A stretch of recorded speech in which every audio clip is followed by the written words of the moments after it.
దొంగ వ్యవహారాలు చేయడం, దొంగ పట్టాలు సృష్టించడం, అది ఆగిపోయి చేయడం ఆ కథ మాకు లేదు.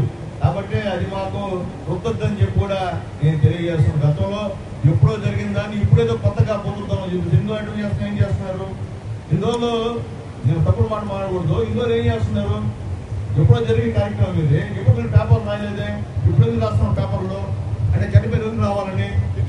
తెలుగుదేశం గవర్నమెంట్ జరిగింది 5 ఏళ్ళు మీరు రాసే గోపోగా అది ఎప్పుడో జరిగింది. అప్పుడు గమ్ముండి ఇప్పుడు కావాలని రాయడం అనేది మంచి పద్ధతి. వాస్తవం అయితే రాయండి. నేను మళ్ళీ చెప్తున్నా, అది వాస్తవం అయితే ఖచ్చితంగా రాయండి. అవాస్తవాలు రాసి చెడ్డ పేరు తేవద్దని చెప్పి కూడా మా పత్రికా మిత్రులకి రిక్వెస్ట్ చేసి 2 చేతులు దండం పెట్టి చెప్తున్నాం మా మిత్రులకి. మీకు కాబట్టి దండం పెట్టిన చీటర్ నాకు కూడా దండం పెట్టడం అవసరం మాకులే. నేను మళ్ళీ చెప్తున్నా, మా పత్రికా మిత్రులకి మా టీవీ వాళ్ళకి దండం పెట్టి చెప్తున్నా. అందుకని చీటర్లకి దండం పెట్టే కథ కాదని చెప్పి కూడా మేము తెలియజేస్తాం. మేము కూడా సిద్ధంగా ఉన్నాం. మీరు ఏ విధంగా చెడ్డ పేరు తేవాలన్నారో మేము కూడా చేసేదానికి సిద్ధంగా ఉన్నాం. ఎందుకంటే మేము మంచి చేస్తుంటే మీరు చెడ్డ చేసే కార్యక్రమం ఊళ్ళో చేస్తున్నారని చెప్పి కూడా నేను మరొకసారి మీకు తెలియజేస్తున్నాను. మంచి కొత్త కాదని చెప్పి కూడా నేను మీ అందరూ కూడా తెలియజేస్తున్నాను. ఏదైనప్పటికీ ఈరోజు ఇక్కడ దాదాపు 40 ఎకరాలు ఇక్కడ మనం ఈ యొక్క కార్యక్రమానికి తీసుకుంటున్నాం. అట్లాగే ముఖ్యంగా మా ఎంఆర్ఓ గారికి, ఏపీఐసి వాళ్ళకి, కలెక్టర్ గారు నేను మాట్లాడాను. ఎవరైతే ఇక్కడ పట్టాలు ఉన్నారో వాళ్ళందరికీ కూడా ఉదయాన్నే మా రవి నాకు ఫోన్ చేశాడు. అన్నా ఇక్కడ తీసుకున్నారన్నా మా తెలియకున్నట్టు లేదు.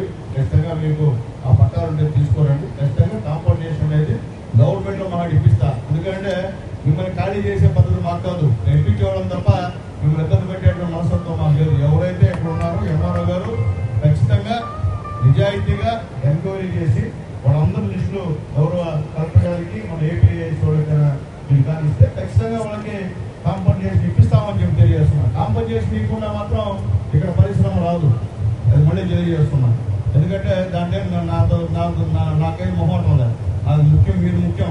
ఈ తర్వాత నేను చెప్పి నేను తెలియజేస్తూ ఖచ్చితంగా మా ఎంఆర్ఓ గారు ఇక్కడ వీఆర్ వాళ్ళు ఎవరైతే దిగారు నాకు ఖచ్చితంగా ఎవరైతే ఉన్నారో ఎవరు సాగులో ఉన్నారో అవన్నీ కూడా డిస్ట్రిబ్యూట్ చేయవలసిందిగా మిమ్మల్ని కోరుతున్నాం. గౌరవ కలెక్టర్ గారు కూడా హామీ ఇచ్చారు.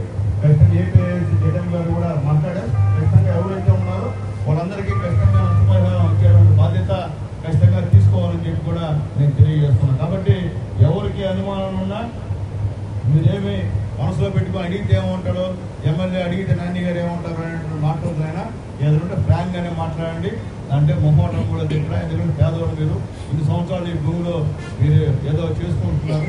కానీ ఇప్పుడు పరిశ్రమ వస్తుంది, ఒక మంచి కోసం మా ఊరికి 1000 మంది నిరుద్యోగులకి ఉద్యోగాలు కల్పించేటటువంటి పరిశ్రమ. కాబట్టి మీకు కూడా ఇన్ని రోజులు సాగు చేస్తున్నందుకు మీకు కూడా ఊరికే ఈ ల్యాండ్ మేము తీసుకునేటువంటి పరిస్థితి కాదని చెప్పి గవర్నమెంట్, ఎన్డీఏ గవర్నమెంట్ అటువంటి గవర్నమెంట్ కాదని చెప్పి కూడా మరొకసారి మీ అందరికీ రిపోర్ట్ చేస్తూ ఖచ్చితంగా ఎవరి దగ్గర ఏ పత్రాలు ఉన్నాయో తీసుకొచ్చి ఎంఆర్ఓ గారికి సబ్మిట్ చేయండి.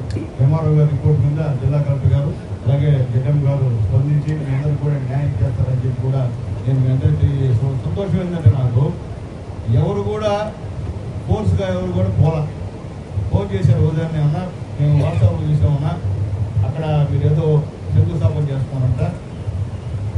చేస్తున్నప్పుడు మాకు కూడా దాదాపు 8-10 మంది వచ్చినామన్నా, మాకు పట్టాలు ఉన్నాయన్నా ఏమన్నా అని చెప్పేవాళ్ళు. బాబు మీరు ఆవేశం వద్దునైనా మీకు మేము చేస్తాము. ఎందుకంటే అది మంచిది. ఎందుకంటే ఏదైనా సాధించాలంటే అది అవసరం, ఆ మంచితనం అవసరం. మంచితనం లేకుండా వేరే విధంగా చేసి అధికారులు వేరే విధంగా చేసి మధ్యలో నేను నలిగిపోతాను.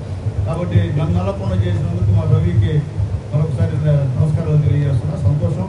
అలాగే ఖచ్చితంగా ఎవరు నష్టపోకుండా ఎవరైతే ఇక్కడ మీకు సంబంధించినటువంటి మీ పేర్ల మీద ఎవరైతే మీ ఈ స్థలాన్ని సాగుబడి చేసుకున్నారో అందరి పేర్లు కూడా రాసిస్తే, ఎంఆర్ఓ గారు రాసిస్తే ఖచ్చితంగా చేస్తారని చెప్పి కూడా మీ అందరూ కూడా తెలియజేస్తూ మంచి కార్యక్రమం. రోడ్డు పక్కనే, చెన్నై పోయే రోడ్డు పక్కనే ఇంత వాల్యుబుల్ స్థలంలో ఈ యొక్క పరిశ్రమలు ఇక్కడ పెట్టడం నిజంగా గవర్నమెంట్కి మరొకసారి మనస్ఫూర్తిగా ధన్యవాదాలు తెలియజేస్తూ అలాగే మా ఏపీఐసీలో కూడా తెలియజేస్తున్నాం సార్. ఎంఆర్ఓ గారు కూడా రిక్వెస్ట్ చేస్తున్నాం. దయచేసి ఏపీఐసీ వాళ్ళు చాలా భూములు మావే అంటున్నారు ఇక్కడ కాన్స్టిట్యూన్సీలో. అది ఒకసారి ఎంఆర్ఓ గారు ఏపీఐసీ కూర్చొని మీ సర్వేర్ని వాళ్ళ సర్వేర్ని కూర్చొని పెట్టుకొని మీరు కన్ఫర్మ్ చేసుకోండి. అట్లా చేసుకోకుండా ఇవన్నీ మాయి ఇవన్నీ మీ అంటే వివాదం వస్తుంది. మధ్యలో పన్ను అడిగిపోతున్నాడు.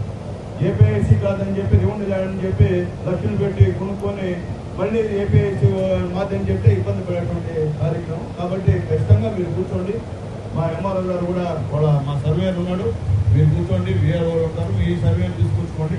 ఖచ్చితంగా ఫైనల్గా ఒకటి చేసే ఈ మావి ఇవి అని చెప్తే ఇబ్బంది లేదు. ఎందుకంటే ఒకరి మీద డబ్బులు తీసుకొని మళ్ళీ మా ఇంటి చల్లదు. ఏపీ డబ్బులు తీసేసుకొని